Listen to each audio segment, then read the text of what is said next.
Good day and thank you for tuning into the AAU TV Mid-Week news coming to you from the headquarters of the Association of African Universities. My name is Amina. And my name is Ajaman Otredako. In our top stories, University to introduce China language degree program. And also study and cover genetic risk factors for heart failure. Now, Discovery story. French company discovers sustainable ways of using oyster shells. In our sports story, Saudi Arabia agrees to host the Super Cup Calf League.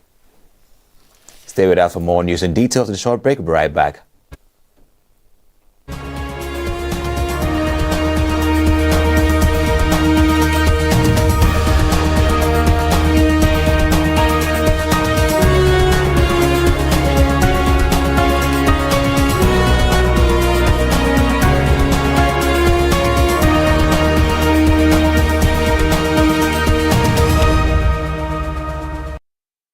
South Africa's International Finance Corporation's country manager, Adamula Bora, has said the shortage of quality and affordable housing units to accommodate university students has become one of the significant challenges facing the higher education sector in sub-Saharan Africa. According to him, South Africa's tertiary education has an estimated supply gap of over 5,000 beds. Expressing concerns for the future, he hinted that with enrollment increasing each year, by 2025, the demand gap will grow to nearly 800,000 beds. Speaking to the University World News, Labara noted that tertiary enrollment rates in most countries in sub-Saharan Africa are growing much faster than the institutions can meet the demand for on-campus student accommodation. The United Nations Educational, Scientific and Cultural Organization, UNESCO, has estimated that whereas sub-Saharan Africa had 4.5 billion tertiary students in 2008, the number has now almost doubled. In this regard, most universities have had most of their students living off campus as the construction of student hostels appear to be inadequate in most countries in the region. Amina El-Zayat, senior officer at the IFC, added that in South Africa, there is only one bed for every 3.3 students at the major public universities. Also, addressing the Student Housing Investors Workshop held in Pretoria, South Africa earlier this year, El-Zayat stressed that the supply of student accommodation has not kept up with growing on-campus enrollments. It is against this background that IFC, a member of the World Bank that offers investment advisory and asset management services to private sector development in less developed countries, had been encouraging investors in the construction industry to be engaged in the development of purpose-built student accommodation, or PBSA, for students in Africa. Highlighting the potential and magnitude of PBSA markets beyond sub-Saharan Africa, El-Zayat noted that there are more than 53 million students in developing economies without PBSA as a choice when attending university. There is also an estimated $16 billion of annual rental income from students in developing economies that are currently without access to PBSA. Meanwhile, the University of Liberia has revealed a plan to introduce a bachelor's degree program in Chinese language and culture. This comes after the Dean of the Amos Sawyer College of Social Sciences and Humanities, Dr. Josephus M. Gray, petitioned the Faculty Senate and a BA program in the Chinese language and culture. The new program is set to be offered through the Amos Sawyer College of Social Sciences and Humanities and the Confucius Institute at the university. The decision followed a petition by Dr. Josephus M. Gray, Dean of the Amos Sawyer College of Social Sciences and Humanities, to the Faculty Senate for a BA degree program in Chinese language and culture. In a communication released on Friday, August 18, 2023, the university revealed that on August 15 and 17, 2023, the administration met with the Academic Coordination Committee, ACC, and the Faculty Senate, in which the Amos Sawyer College of Social Sciences and Humanities and Confucius Institute participated, and petitioned the UL to elevate the Chinese language and culture program to a bachelor degree. In a communication released on Friday, August 18, 2023, the university revealed that on August 15 and 17, 2023, the administration met with the Academic Coordination Committee, ACC, and the Faculty Senate, in which the Amos Sawyer College of Social Sciences and Humanities and Confucius Institute participated and petitioned the UL to elevate the Chinese language and culture program to a bachelor degree level. The release details that during the meeting, Assistant Professor Dexter S. Sumo, Director of the Confucius Institute at the University of Liberia, explained that the overall goal of the undergraduate program is to establish teaching and understanding of the Chinese language and cultural exchange that will contribute significantly to Liberia's educational system by addressing language barriers issues. Professor Sumo added that the aim of teaching Chinese language and culture is to make the University of Liberia an academic environment where students can obtain a career education in Chinese language and culture that will expose them to challenges and opportunities to further global peace and understanding through educational, economic, and cultural exchanges. He added that the objective of teaching the Chinese language and culture to students at the University of Liberia and all interested persons in the Republic of Liberia is to teach all other aspects of the Chinese experience that he viewed as appropriate and beneficial to the country. According to Dr. Sumo, the recent increase in Chinese investment in the Liberian economy, coupled with a growing number of Liberian students, scholars, and professionals seeking higher education and training in China, indicates a higher demand for professional Chinese language speakers. Well, there we have it from the University of Liberia, and I must say this is such great news. Ajaman, can you quickly give us a quick analysis on the pros and cons associated with this new initiative? You know, it's very interesting, and I feel like this should have been there for a long time. Liberia, notwithstanding, already has a Confucius Institute where the Chinese language is being taught, where learning and teaching is all done with the Chinese language. And it's a means of promoting cultural exchange. You know, China is now a superpower. I would say it's now rubbing shoulders with the superpowers.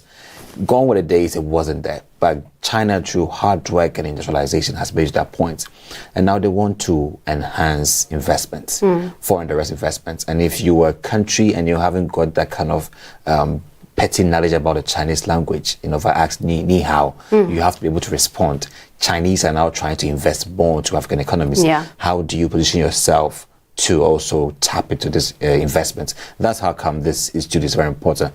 But Chinese languages now to degree programs is awesome. Okay. And, you know, the cultural exchange part of it is like the icing on the cake. But if we dig deeper, is the diversity. Okay. You know, we want to promote human diversity where different people, different backgrounds, where you have Chinese in Africa who can interact with fellow Africans.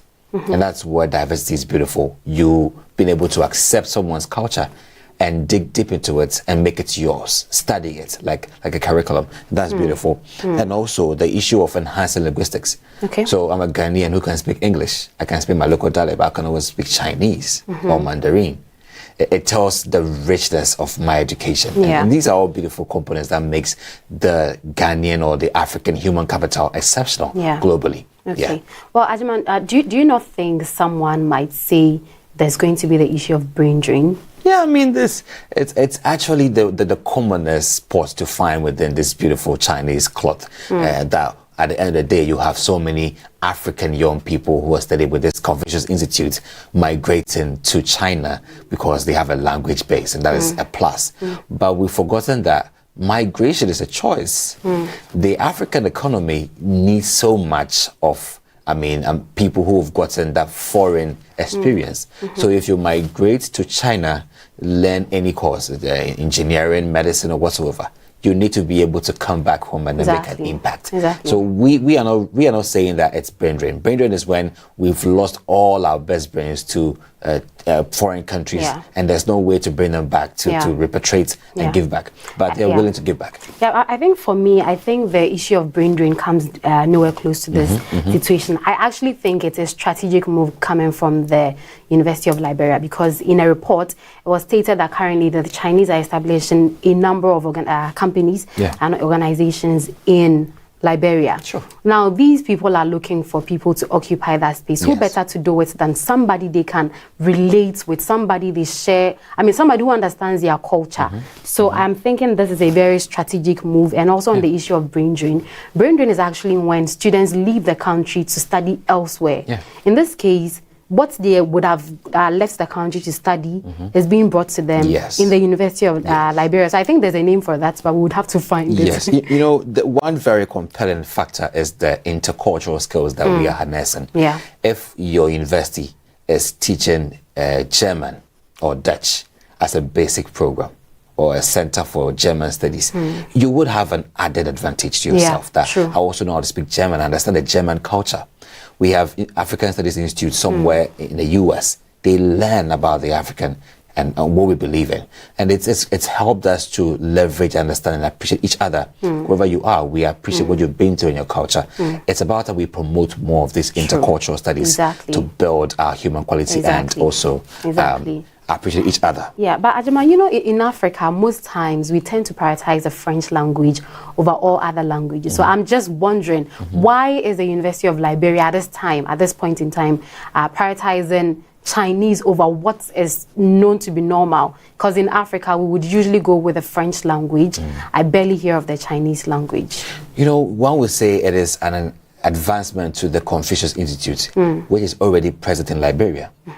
However, the degree program is like a value addition, taken to the next level. So all our degree programs are taught in English, right? Yeah. Yes. Why should it be so?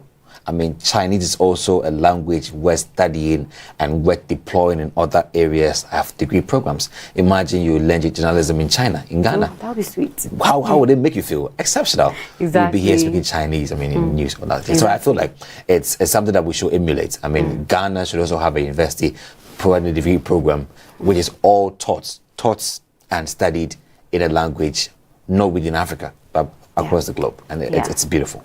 Yeah, indeed, this is a move that needs to be emulated by universities across Africa. Now, health news is up next. In our health story, in a new study co-led by investigators at the United States Department of Veterans Affairs and Brigham and Women's Hospital, a founding member of the Mass General Brigham healthcare system, a global team of scientists conducted one of the largest genetic association studies on heart failure to date. And using genomic data from over 90,000 heart failure patients and more than 1 million controls, the team identified 39 genetic mutations associated with heart failure, 18 of which had not been reported previously.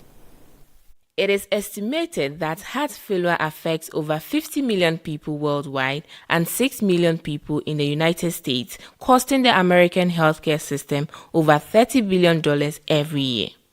Patients diagnosed with heart failure have an estimated 5-year survival rate of 50%, which has pressed scientists to better understand the environmental and genetic risk factors associated with heart failure. Although several studies in the past decade have used advanced computing techniques to identify genetic risk factors for heart failure, scientists have wondered if their limited sample sizes have allowed some unidentified mutations to slip through the cracks. The researchers pinpointed 7 druggable proteins that, when targeted with specially designed medications, may prevent heart failure's onset.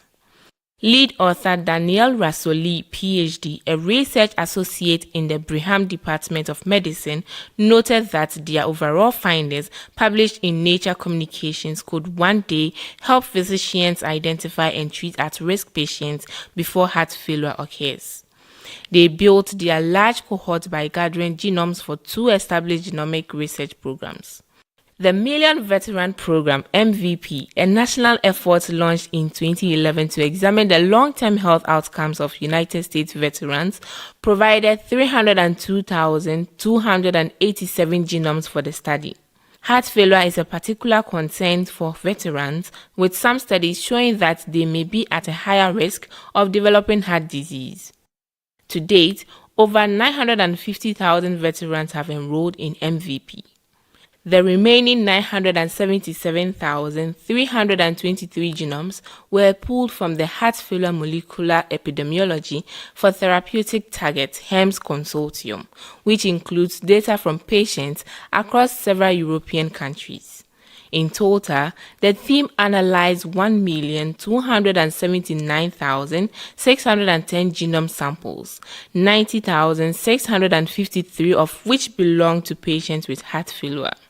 Such a large dataset allowed Brigham and Veterans Association researchers to uncover 38 genetic mutants or variants that were associated with the presence of heart failure. 18 of those variants had not been previously reported as heart failure risk factors by smaller genome-wide association studies. We'll be back with Discovery News after a short break. Stay with us. We'll be right back. Are you a university, college, high school, private organization, NGO, individual professor, instructor or facilitator seeking to take advantage of the numerous benefits of online education? Look no further. The AAU eLearn Africa LMS is a great opportunity to begin your journey to online course development and creation for teaching, learning and training purposes. AAU eLearn Africa LMS, which is a partnership between the Association of African Universities and eLearn Africa, has made available easy-to-use online learning tools to all stakeholders within the educational ecosystem of the African continent. This is to enhance teaching and learning in the bid to expand online learning opportunities for students in Africa. The online platform is open and available for free to all stakeholders and facilitates virtual access to classes without needing the other tools such as Zoom, Microsoft Teams, among others. For more information, visit www.elearnafricalms.com or contact us via aauLMS@aau.org or estherm@elearnafrica.com. Follow us on LinkedIn, Twitter, and Facebook at AAU eLearn Africa LMS. You're welcome back. And in our Discovery story, Cool Roof France, an organization that offers innovative and sustainable solutions to cool buildings in France, has found an innovative way to use about 130,000 tons of waste oysters produced every year in France. The company takes a few tons of this waste and uses the outer part of the shell, which is made from calcium, to replace the traditional calcium in its paint. CRF's oyster-enriched thermoreflective roof paint is applied in 3 layers. The first 2 layers make it a durable product that will last for around 20 years. By adding the 3rd layer, the paint is able to reflect 90% of the sun rays away from a building. This results in an average temperature reduction of 6 to 7 degrees Celsius. Cool Roof France has already painted many shop, hospital and office roofs, and the results are amazing. In France, the company has worked closely with the police and government to paint the roof of a sniffer dog handling unit. The ambient temperature of the building was reduced by 10 degrees Celsius. Last year, schools across Europe were forced to close because it was too hot for the children to be inside. The company noted that air conditioners are solutions making cold inside buildings, however, creates heat on the outside. Currently, Cool Roof France mainly works with businesses, schools, and hospitals to reduce the temperatures inside buildings filled with hundreds of people. Its staff are able to paint the roof of an office building much quicker than the same area across multiple homes. Painting many large roof areas white in an urban environment helps to fight against the urban heat island effect. This is when cities suffer from much higher temperatures as the heat is contained by tall buildings and large amounts of asphalt. Cooling down bigger buildings can help reduce the overall temperature of a city or a town. There's a lot happening in the world of sports, and Omiyoko Chokonyame will bring in us sport updates shortly. Stay with us.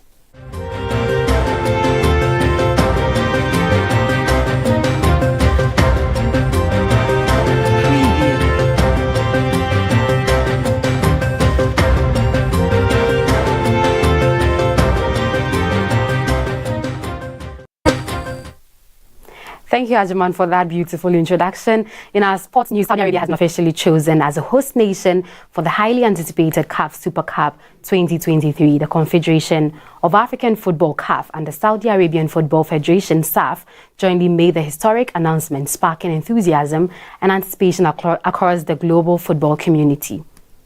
Scheduled for September 15, 2023, the Super Cup final promises to be an electrifying clash, pitting the current champions of the CAF Champions League, Al Ahly SE, against the formidable champions of the CAF Confederation Cup, Algeria's Union Sportive de la Medina d'Alger, USMA. The prestigious match is set to unfold at none other than the iconic King Fahd Stadium in the city of Taif. CAF General Secretary Veron Mosengo Omba expressed his excitement about the host country Saudi Arabia, a country that has been making significant strides in global football. African football ranks amongst the best in the world, and it is fitting that in an arena where many international stars are heading to Saudi Arabia, African football is also a part of this movement. Ibrahim Al-Qasim, SAF General Secretary, also expressed that their collaboration with CAF to host this event exemplifies SAF's commitment to partner with CAF in an event hosted and marching organizations in line with the existing partnership. The decision to award Saudi Arabia the hosting right for the Super Cup 2023 comes on the heels of the momentous 5-year Memorandum of Understanding inked earlier this year between CAF and SAF. This MOU signifies a commitment to fostering competition and nurturing good opportunities for both African and Saudi football.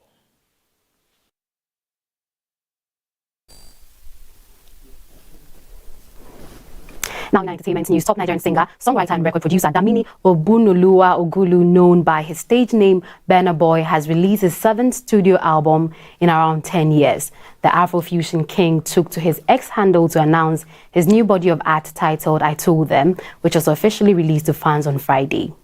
The Nigerian popular musician album comprises a total of 15 tracks, which includes Sitting on Top of the World, Thanks, and I Told Them, and features prominent stars in the music industry such as J. Cole, RZA, Dave, 21 Savage, Byron Messiah, and Say Vibes. This is Burna Boy's 7th album following his rise to stardom in 2012 with his hit single, Like to Party, from the rest body of work titled Life. The self-acclaimed African giant and Grammy winner recently got roasted for his remarks about the Afrobeat genre. In an interview on YouTube with disc jockey Zane Lowe on Monday, he claimed the genre lacked substance. Burna Boy also shared that his album was inspired by the need to address his own people who never believed in his dreams of becoming a successful music star. In the interview, he made reference to a popular saying that reads, "A prophet is not really recognized in his own home," and added that the album is for parts of his own home and people in his own home who did not believe in him. Burna Boy's I Told Them is currently trending at number 1 on one of the biggest social media platforms, X, formerly known as Twitter. That is all for our sports and entertainment news. Back to you. Looking for a job in higher education institution on the African continent?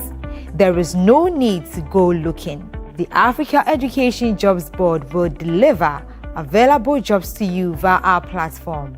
To start your search, visit our website. On our website, you will find variety of job postings classified by the sectors and professions they belong to. There are sections devoted to variety of career-related materials, as well as information on African countries. All information you require, based on the job description and requirements, are accessible on the site.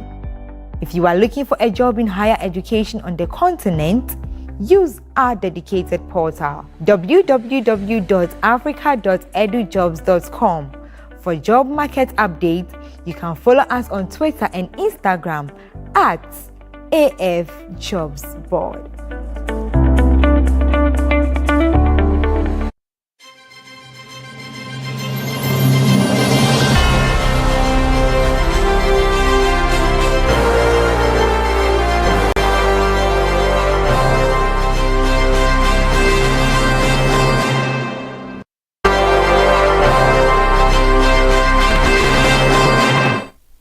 You're welcome to our business segment. And Google, Netflix, Facebook, and other foreign companies operating in Nigeria have paid more than 1.98 trillion naira in taxes to the federal government in the past 15 months, according to the National Bureau of Statistics.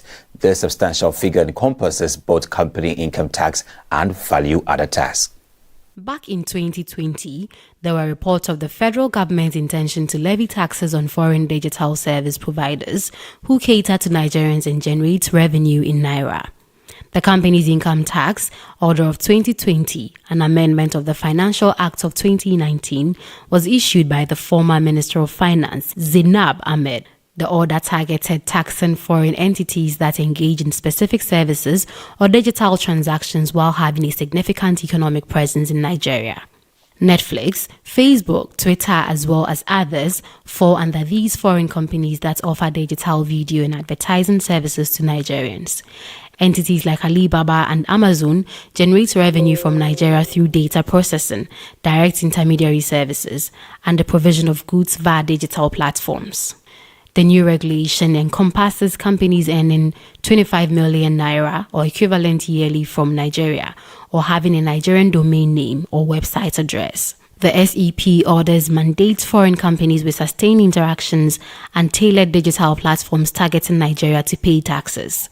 Section 30 of the Financial Act, which is amended sections 10, 31 and 14 on VAT obligations for non-resident digital firms, including a 6% tax on turnover of offshore companies offering digital services to Nigerian customers.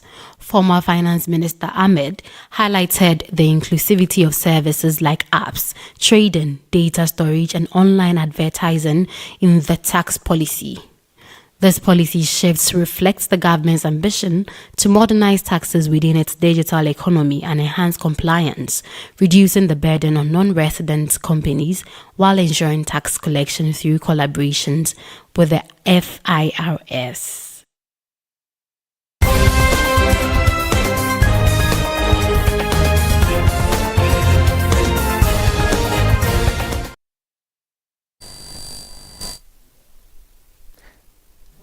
In our international bit, a hurricane watch has been issued for portions of Florida's Gulf Coast as the state braces for tropical storm Idalia, which is expected to strengthen to a hurricane and make landfall this week. The hurricane watch stretches from Englewood to Indian Pass, including Tampa Bay, according to a National Hurricane Center Sunday afternoon update. Forecasters predicted that Storm Idalia will slowly traverse the Yucatan Channel, bringing tropical storm conditions to the far eastern portions of Yucatan, Mexico, and the western tip of Cuba through Monday. Idalia is expected to make landfall on Wednesday morning near the Big Bend of Florida as a Category 2 hurricane. According to the Hurricane Center, there is a notable risk of rapid intensification as the storm moves through the extremely warm waters in the Gulf of Mexico. Idalia is forecast to drop 3 to 6 inches of rain on western Cuba, Florida's west coast, the Panhandle, the southern Georgia, with isolated totals of 10 inches. Heavy rainfall may also arrive in parts of the Carolinas by Wednesday and into Thursday. The heavy rain may lead to flash flooding, the center warned, particularly in western Cuba, the west coast of Florida, the Florida Panhandle, and parts of the southeast U.S. Life-threatening storm surge, heavy rainfall and hurricane force winds are expected in Florida as early as Tuesday. In preparation, 1,100 National Guardsmen have been mobilized and given access to 2,400 high-water vehicles and 12 aircraft for rescue and recovery efforts. The Florida Highway Patrol also has 300 troopers ready to deploy. Schools in Hernando County, north of Tampa, were closed Monday through Wednesday, and voluntary evacuations were issued for parts of the country, according to a Facebook post. That's all the midweek news, and we'll take a last look of our headlines shortly. On higher education, university to introduce Chinese language degree program. And also, study uncovers genetic risk factors for heart failure. Now, Discovery Story, a French company discovers sustainable use for oyster shells. And in our sports story, Saudi Arabia to host the CAF Super Cup. And now thank you very much for sticking with us. Get interactive with us on our dedicated social media platforms via the Association of African Universities. My name is Mamiukwa Utakwanyame. And I am Majimono Chudaku. If you dream big. The future's great. Have a nice day. Bye.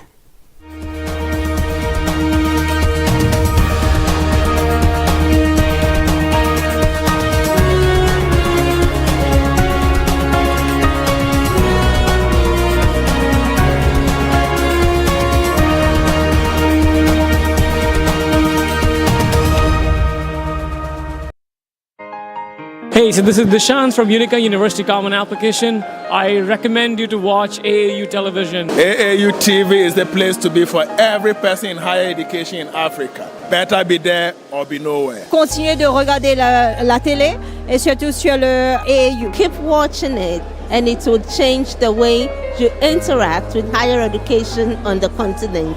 AAU, great job. I want to tell you that AAU television is fantastic. It's educative, it's informative, and it is a must for anybody who is interested in higher education in Africa. When I was in Accra last year, I did an interview on this TV. It's a very important mouthpiece. It's a data, it's a bank of all we need for the development of higher education in Africa. People should make an effort to view it because it discusses very current issues of development across the continent. I believe that the station will continue to promote the overall development of Africa, particularly in the tertiary education sector. AAU TV provides a platform and shares a lot of information to a broader audience. So we wish you all the best and please continue serving AAU TV, the voice of higher education in Africa.